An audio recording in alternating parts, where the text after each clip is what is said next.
Omicidio nella notte in Sestiere San Polo a Venezia, 47enne ucciso a colpi di pistola sparati dall'interno di un'abitazione, un uomo fermato dai carabinieri come presunto assassino.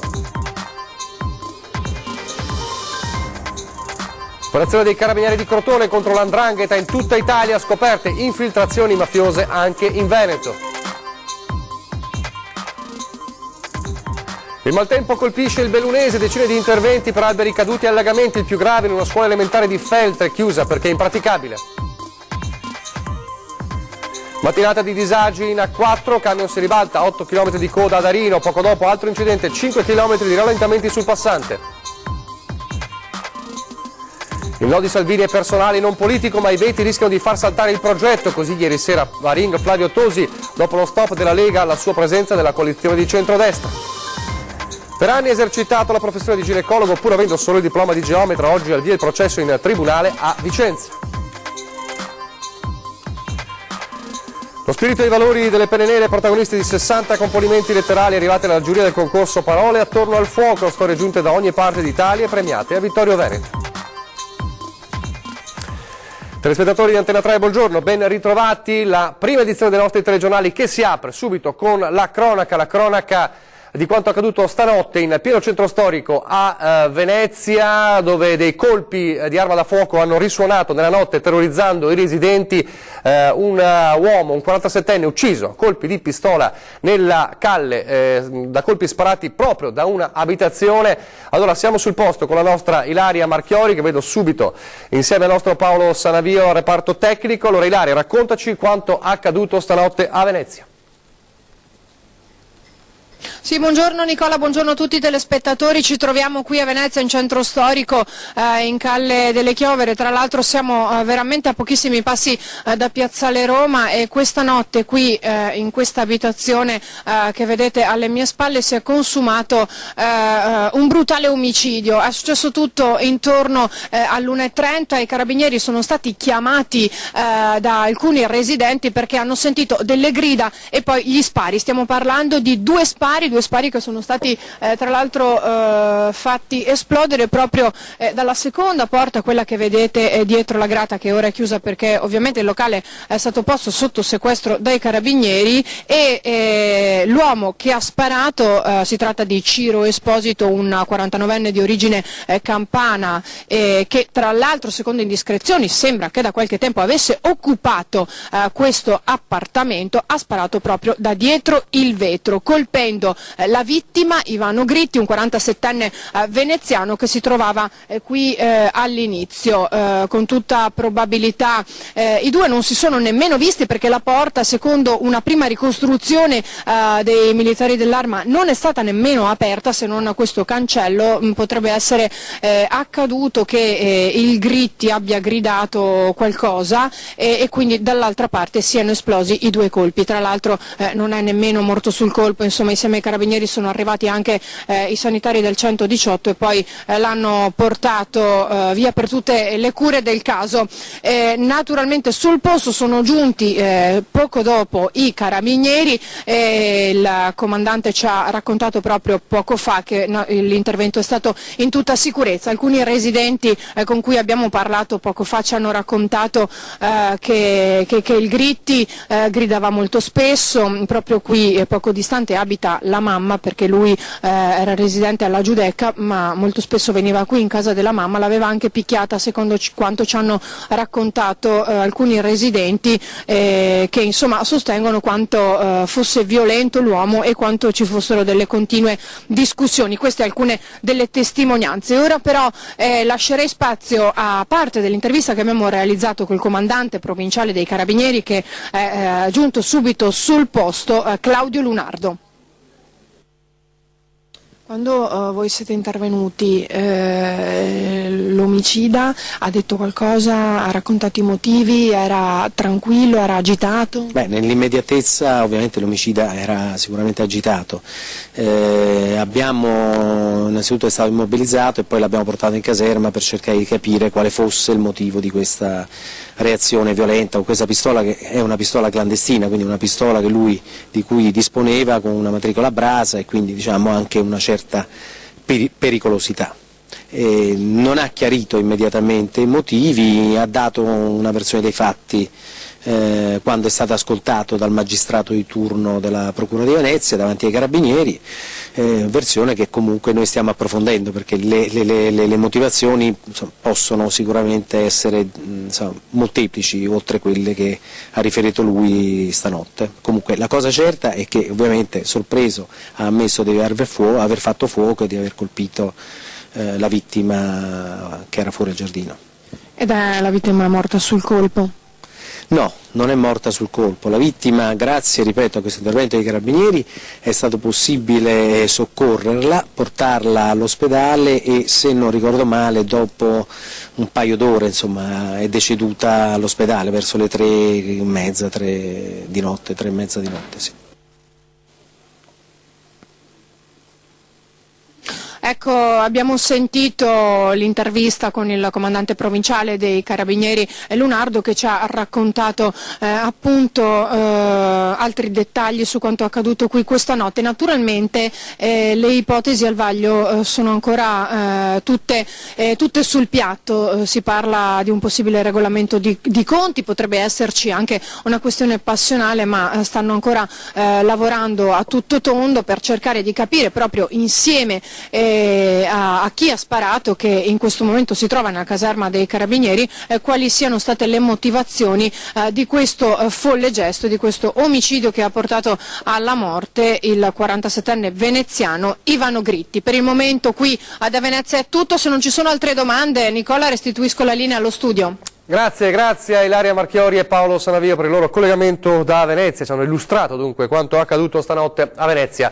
Un'altra operazione dei Carabinieri di tutt'altro genere, un'operazione che parte da Crotone e che è rivolta contro la 'ndrangheta e le sue ramificazioni in tutta Italia, anche purtroppo in Veneto.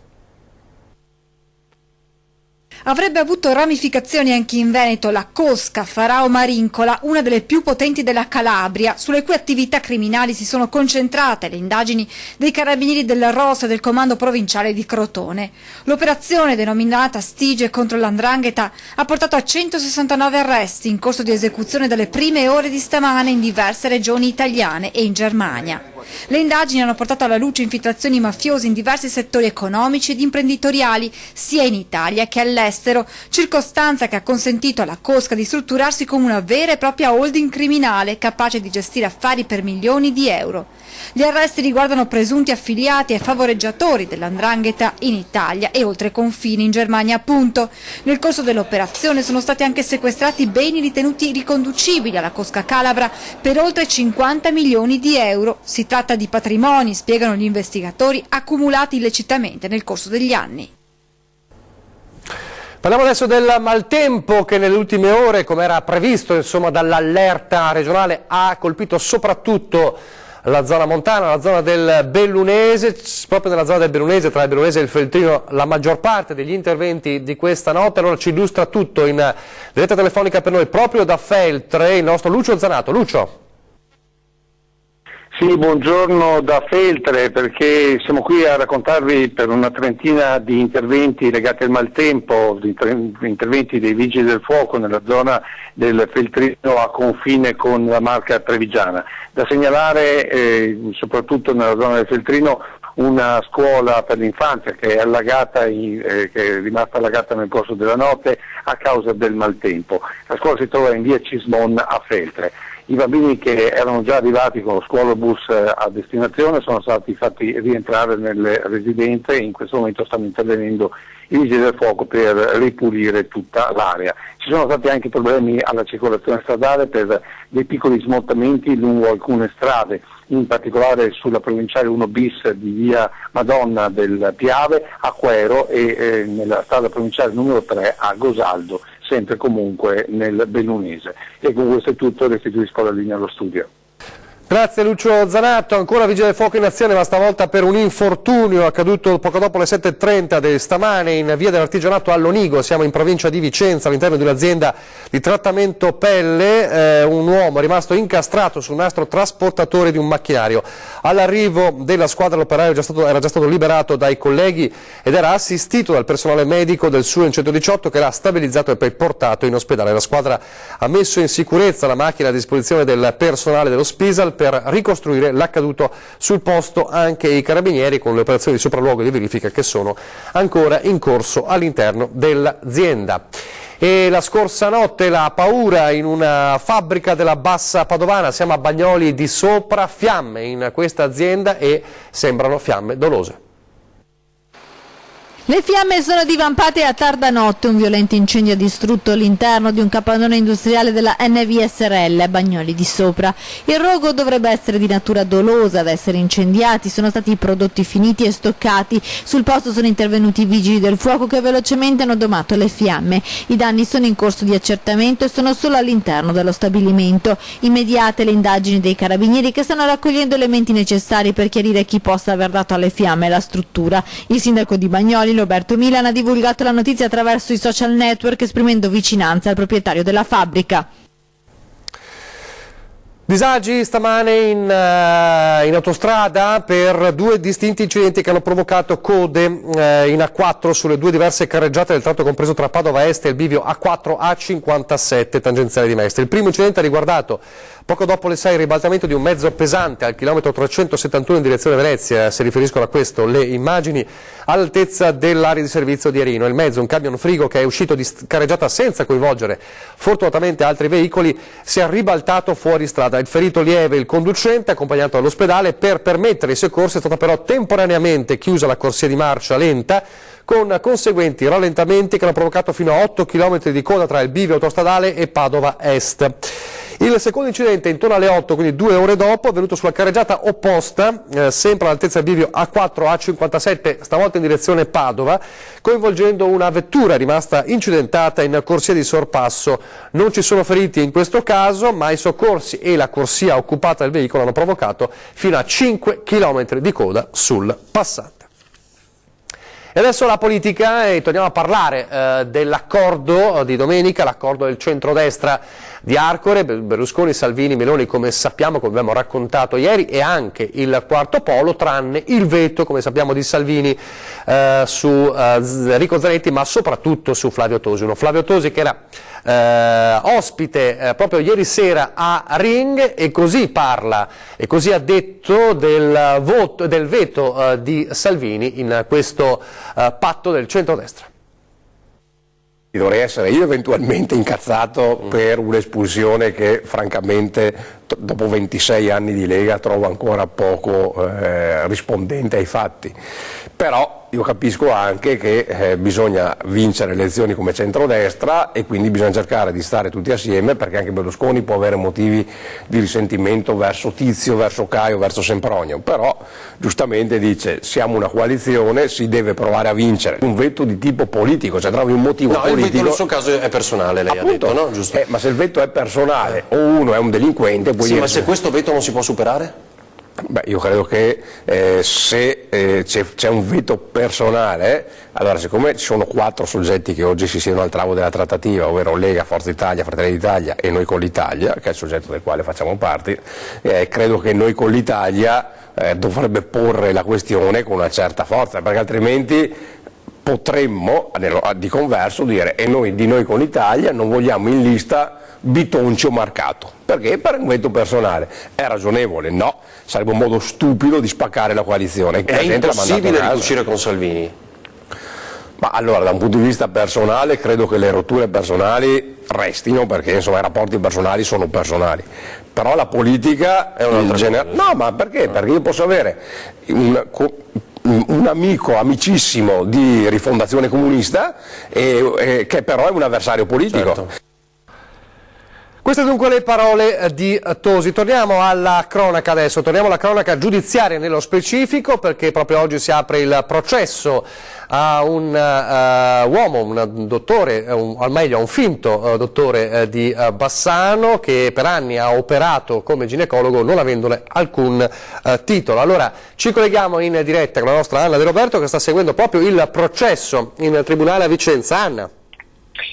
Sì, eccoci Nicola, buongiorno a tutti i telespettatori dal Tribunale di Vicenza. Siamo nell'aula bunker, in realtà si deve ancora entrare. Andrea Stampini, questo è il suo nome, non si è presentato. C'è da dire una cosa importante, verrà fissata l'udienza del dibattimento, ma fino al giorno in cui verrà fissata l'udienza le parti civili potranno ancora costituirsi. Le parti civili chi sono? Sono tutte le donne offese, sono le donne che sono state curate da questo medico che si fingeva ginecologo ma di fatto aveva soltanto un diploma come geometra. Pensate che era riuscito anche a diventare primario in un ospedale di Trento e poi aveva operato per 17 anni a Bassano del Grappa, ed è stato proprio grazie alla denuncia di una mamma coraggiosa nei confronti di questo medico che fece nascere suo figlio con un grave danno neurologico, un parto problematico. La famiglia è di dolo, non si è presentata, non c'è questa mattina in tribunale, ma a loro sostegno c'è l'associazione dei consumatori presieduta da Antonio Tognoni. Questo bambino è nato con dei gravi problemi neurologici e da qui sono partite le prime indagini per capire la reale identità di questo medico ginecologo, e si è scoperto appunto che aveva soltanto un diploma da geometra. Le accuse formulate dalla Procura di Venezia e da quella di Vicenza sono di esercizio abusivo della professione e poi ovviamente lesioni colpose. Il fatto era avvenuto nel 2014, proprio il giorno di Santo Stefano, all'ospedale di Dolo. Stampini tra l'altro visitava anche in regime privato in una clinica di Marostica. Insomma, ci sono davvero tante donne che già si sono costituite parte civile, alcune hanno chiesto già un primo risarcimento. Adesso si cercherà un po' di capire se l'avvocato che difende Stampini, Davide Zanforlin, riuscirà a dimostrare quali titoli aveva questo presunto medico per poter esercitare la professione. Intanto è stato disposto la restituzione in toto della pensione ricevuta fino ad adesso. Lui ricordiamo che è in pensione da 2 anni, e poi anche degli stipendi, e c'è già un parziale sequestro dei suoi beni. Poi ovviamente gli aggiornamenti, il processo parte e lo seguiremo insomma fino in fondo. Grazie ad Anna De Roberto per la sua diretta, e questa volta invece parliamo di un vero dottore, non di un finto ginecologo, ma un vero dottore che è stato derubato. Parliamo dell'ULSS 2 marca Trevigiano, è stato derubato da un ex operatore sanitario mentre operava. Derubato mentre si trova in sala operatoria per un intervento. È accaduto ad un cardiochirurgo del Cafoncello di Treviso, che al termine di un'operazione è stato contattato dalla sua banca, che lo informava che qualcuno aveva tentato ripetutamente di effettuare dei prelievi con il suo bancomat, non riuscendo però a digitare il codice PIN corretto. Immediata la denuncia alla polizia, che ha ricostruito i fatti, visionando le immagini delle telecamere di videosorveglianza dell'istituto di credito e incrociandole con le presenze degli operatori sanitari in servizio nel giorno in cui è avvenuto il furto del portafoglio del cardiochirurgo. Per gli agenti è stato semplice risalire al presunto responsabile. Si tratta di un 43enne che all'epoca dei fatti, siamo nell'ottobre del 2015, lavorava nel nosocomio trevigiano e che per le mansioni svolte aveva libero accesso ai locali in cui i medici si cambiavano. Ora, per l'operatore sanitario per il quale è scattata la denuncia, è iniziato il processo. Adesso una breve pausa pubblicitaria.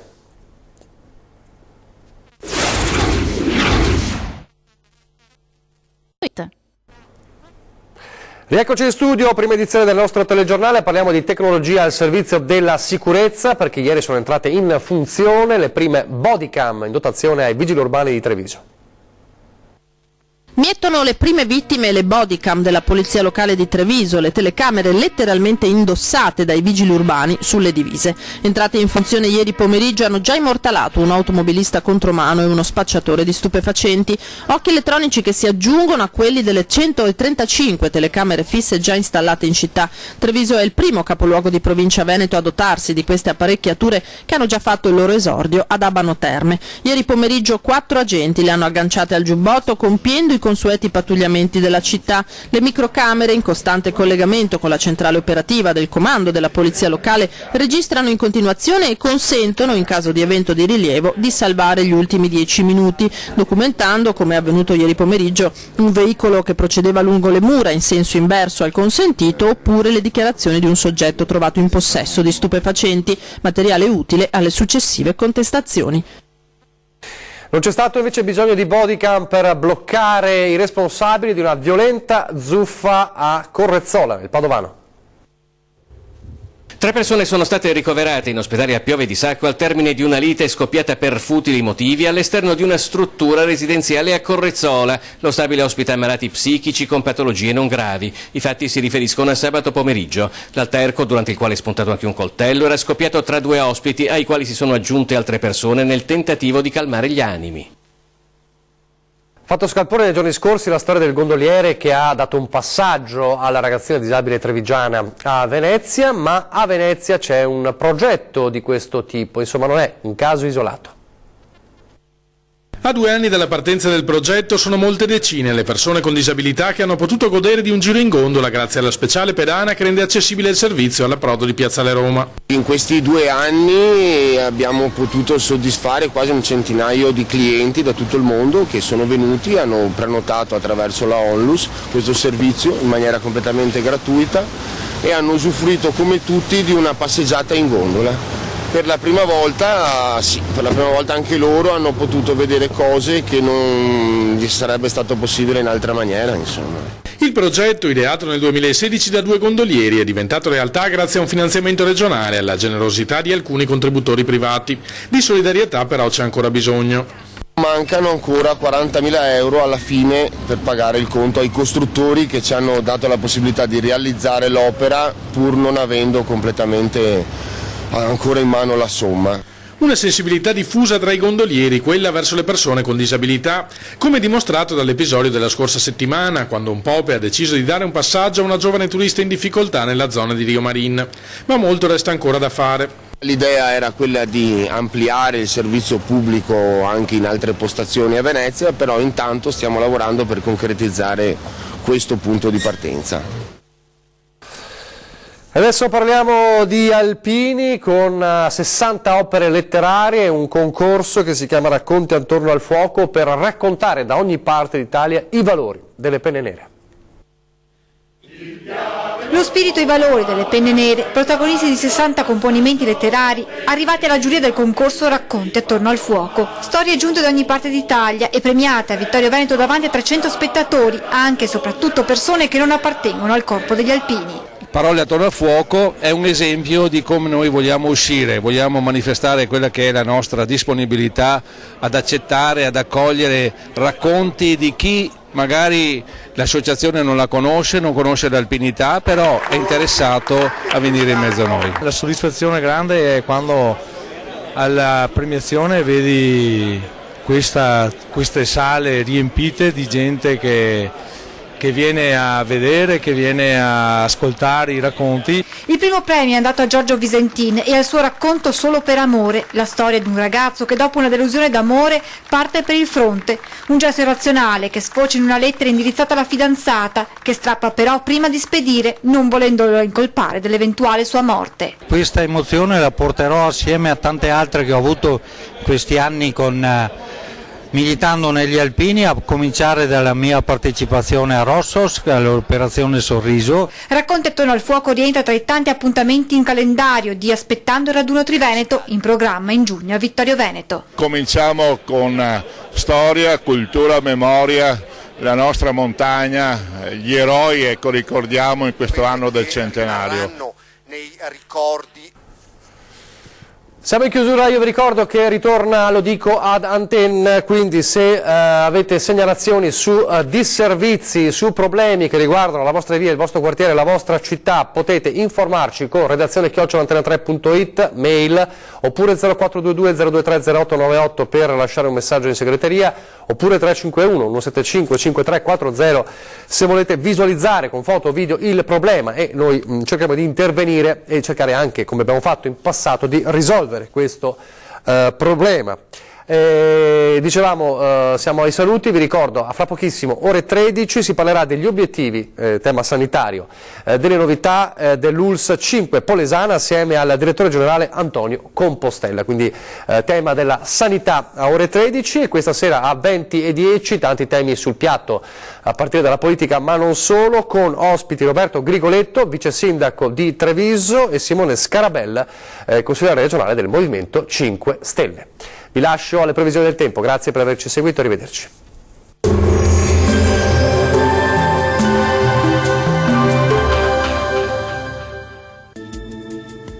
Ben ritrovati al meteo di Antenna 3. Condizioni di maltempo diffuso sulle nostre regioni con possibili fenomeni anche violenti. Vediamo insieme il dettaglio di martedì 9 gennaio.